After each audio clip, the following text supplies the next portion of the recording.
Hello student, आज विद्यालय में आपका स्वागत है। आज हम क्लास 10 के इतिहास का प्रथम अध्याय यूरोप में राष्ट्रवाद का उदय का भाग 4 देखेंगे। तो चलिए बच्चों स्टार्ट करते हैं। आज हम सबसे पहले पढ़ेंगे उदारवादी राष्ट्रवाद के क्या मायने थे।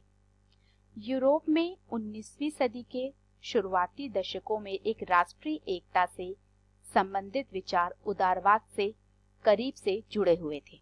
तो अभी जो भी हम राष्ट्रीय एकता से संबंधित जो भी विचार थे वो किनसे जुड़े हुए थे? इस समय यूरोप में उदारवाद से जुड़े हुए थे।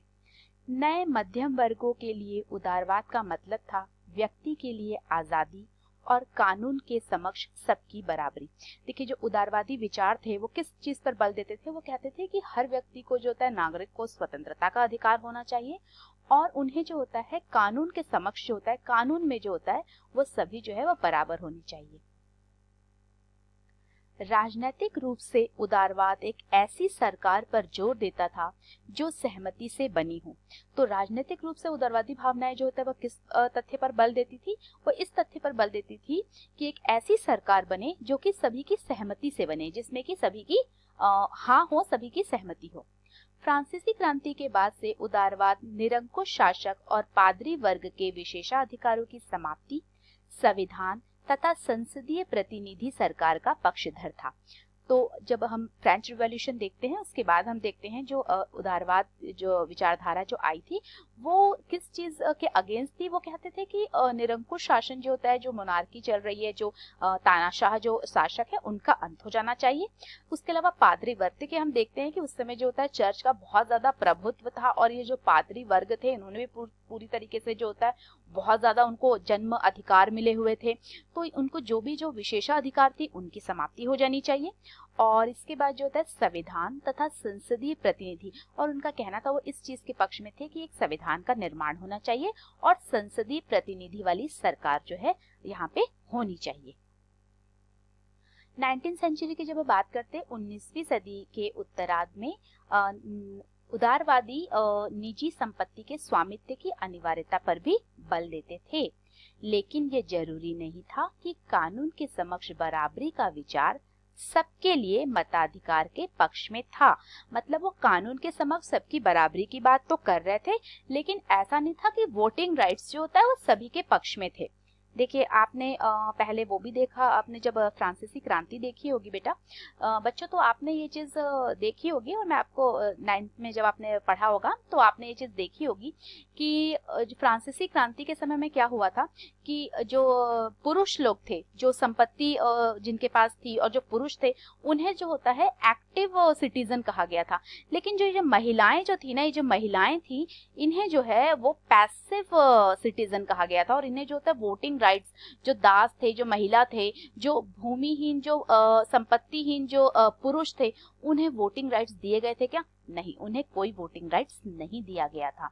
तो इसी तरीके से 19वीं सदी और 20वीं सदी के आरंभिक वर्षों में महिलाओं और संपत्ति विहीन पुरुषों ने समान राजनीतिक अधिकारों की मांग करते हुए विरोध आंदोलन चलाए थे, क्योंकि उन्हें भी जो होता है समानता का अधिकार था। जब आप समान कानून की बात कर रहे हैं तो हमें क्यों वोटिंग राइट्स नहीं दे? तो इसलिए महिलाओं ने और संपत्ति विहीन पुरुषों ने भी जो होता है अब क्या चलाए थे? अपने अधिकारों की, जो अपने राजनीतिक अधिकारों की उन्होंने मांग की थी और इसके विरोध में उन्होंने भी आंदोलन चलाए थे।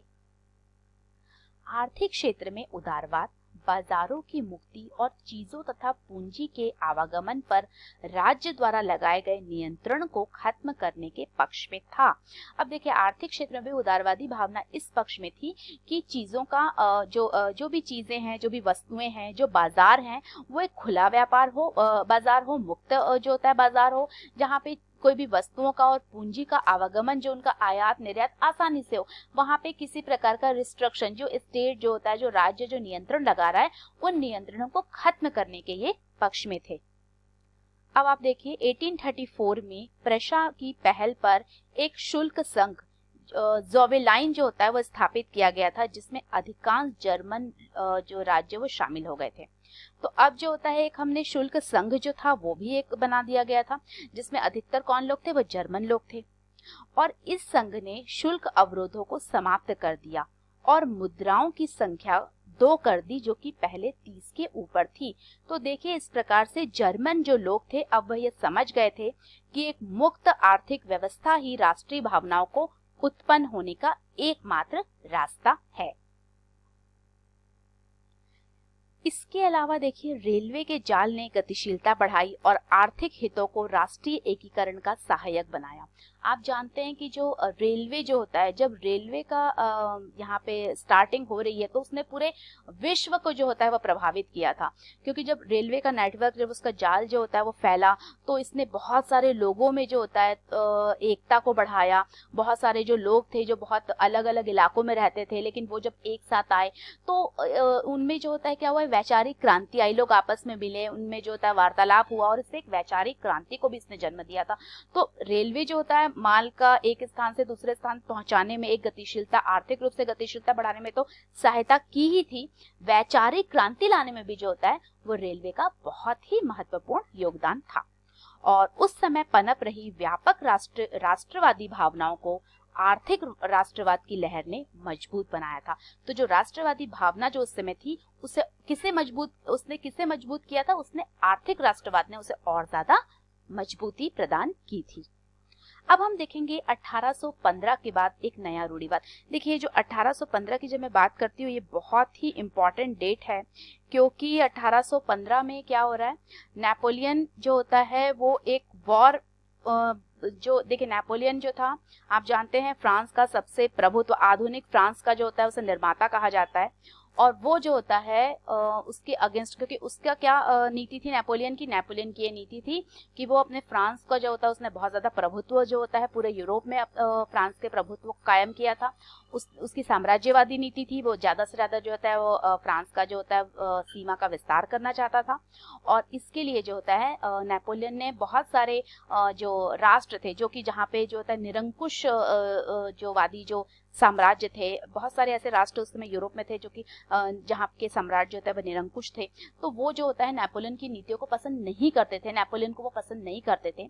तो अब जो है उन्होंने मिलकर जो है नेपोलियन के विरुद्ध जो है वो युद्ध किया था। और मैं आपको बताऊंगी ये राष्ट्र जो थे, आप आगे पढ़ेंगे, इसको आप शॉर्ट फॉर्म में याद रखिएगा, PRAB। अब आप बोलेंगे ये प्रब क्या है?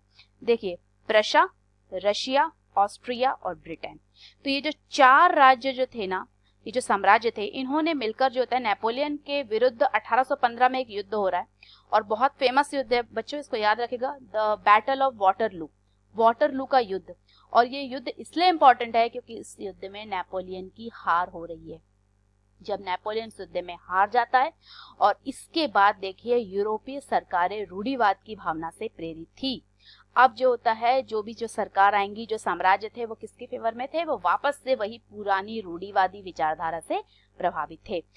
रूढ़िवादी मानते थे कि राज्य और समाज की स्थापित पारंपरिक संस्थाएं जैसे राजतंत्र, चर्च, सामाजिक ऊंच नीच, संपत्ति और परिवार को बनाए रखना चाहिए।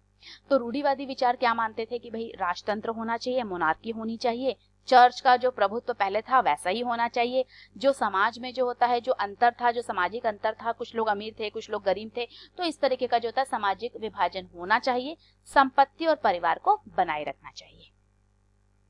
1815 में, जैसे मैंने आपको पहले ही बताया, इसका शॉर्ट फॉर्म बच्चों आप याद रख सकते हैं, प्रब। तो देखिए आप, ब्रिटेन, रूस, प्रशा और ऑस्ट्रिया जैसी यूरोपीय शक्तियां जिन्होंने मिलकर नेपोलियन को हराया था।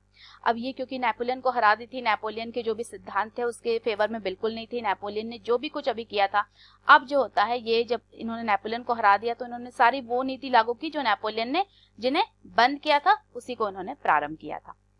इनके प्रतिनिधि यूरोप के लिए एक समझौता तैयार करने के लिए वियना में मिले। अब देखिए वियना आप जानते हैं ऑस्ट्रिया में, ऑस्ट्रिया जो होता है वहां है, और वियना में मिले थे।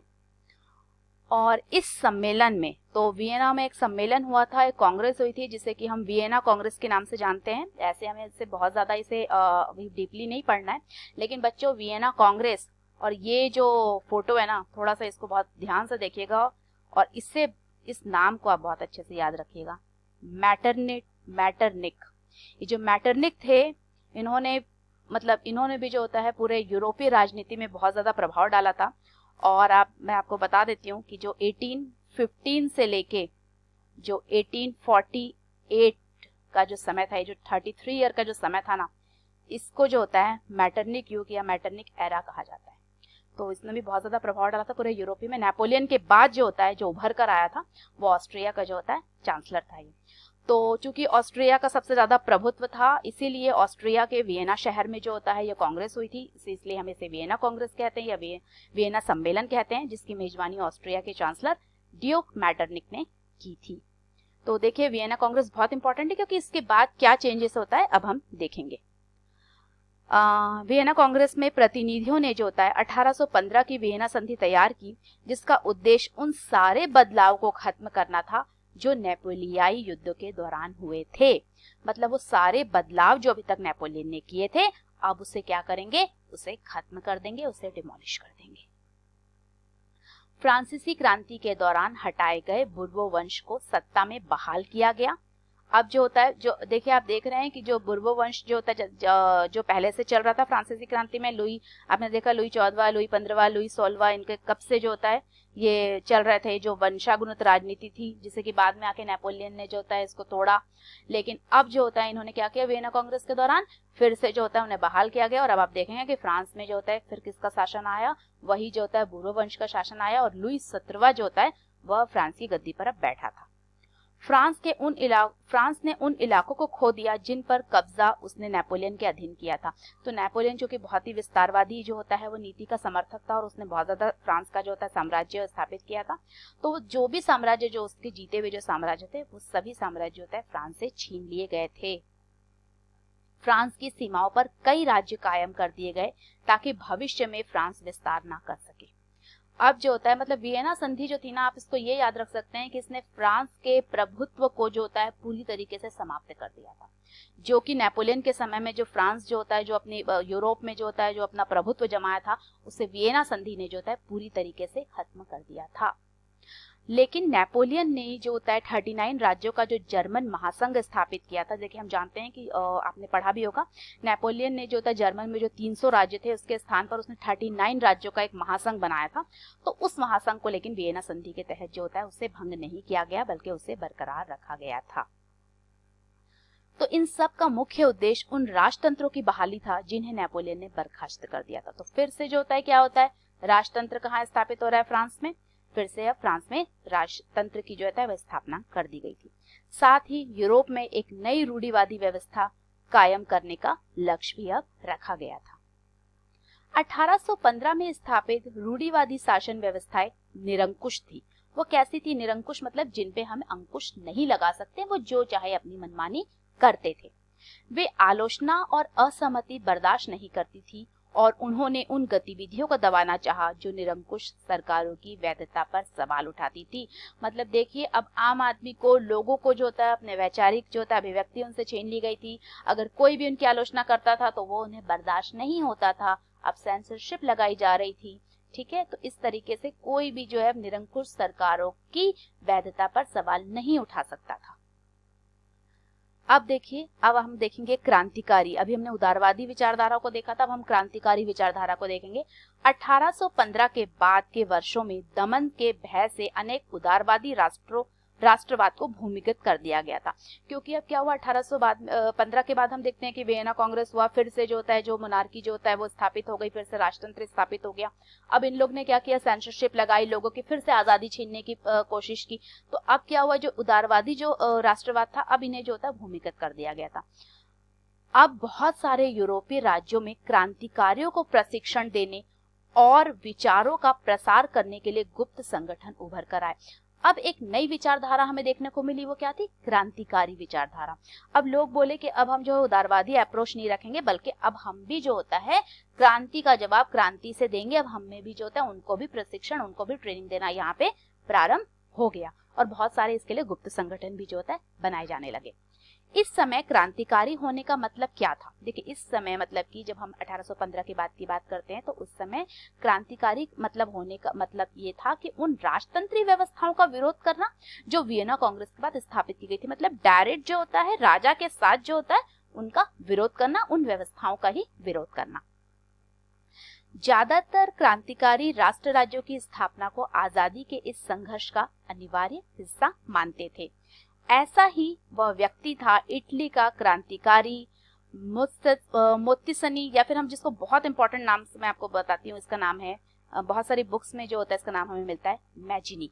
और देखिए ये जो मैजिनी जो है, ये तो इनके काफ़ी ओल्ड का फोटो है, लेकिन ये बहुत यंग थे और इन्होंने जो होता है, इनका बहुत इंपॉर्टेंट रोल है मैजिनी का इटली के एकीकरण में। तो यंग इटली की इन्होंने स्थापना की थी और बहुत महत्वपूर्ण जो होता है, ये नाम आप याद रखिएगा, मैजिनी। 24 साल, जब ये 24 ईयर के ही थे, युवावस्था में ही इन्होंने लिगुरिया में क्रांति करने के लिए उसे जो होता है बहिष्कृत कर दिया गया था, उसे निकाल दिया गया था। और उसके बाद उन्होंने 2 और भूमिगत संगठनों की स्थापना की। पहला था मार्सेई में यंग इटली और दूसरा था बर्न में यंग यूरोप।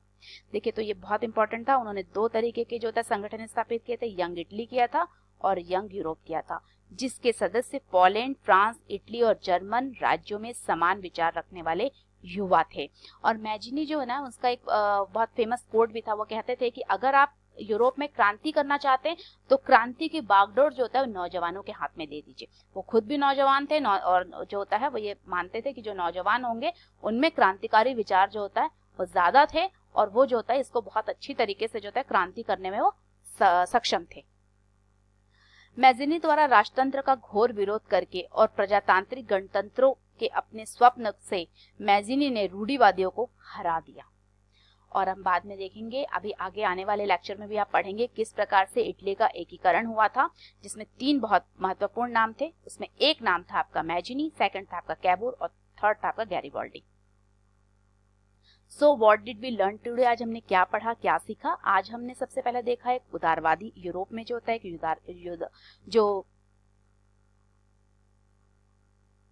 तो आज हमने देखा कि यूरोप में एक उदारवादी विचारधारा जो होते हैं वो उस विचारधारा को हमने समझा कि उदारवादी विचारधारा के लोग वो किस चीज के समर्थक थे। और उसके बाद हमने देखा कि जब नेपोलियन के जो होता है वाटरलू के युद्ध में वो हार रहा है, उसके बाद वियना में कांग्रेस हो रहा है, तो वियना कांग्रेस जो होता है वो उसके तहत जो होता है फिर से फ्रांस में क्या हो गई, राजशाही जो होता है, जो वंशागुनित राजशाही थी उसकी स्थापना हो गई। लुई 17 वहां का शासक बन गया फिर से। और इस तरीके से जो होता है जो भी नेपोलियन ने जो भी फ्रांस में जितना भी अपने राज्य का विस्तार किया था, वो सभी जो होता है राज्य फ्रांस को जो होता है उसमें सभी राज्य जो से छीन लिए गए, उसके आसपास जो होता है राज्य स्थापित कर दिए गए, ताकि फ्रांस भविष्य में किसी प्रकार का जो होता है इस प्रकार की क्रांति ना कर सके और इस तरह के अपने साम्राज्य का विस्तार ना कर सके।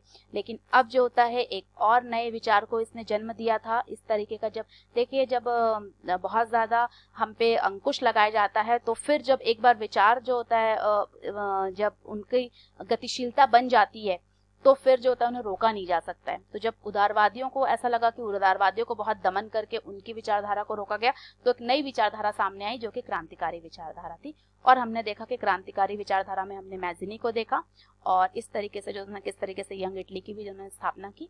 और आगे आने वाले लेक्चर में जो होता है अब हम इस यूरोप में जो राष्ट्रवाद था उसके और विभिन्न पहलुओं को समझेंगे।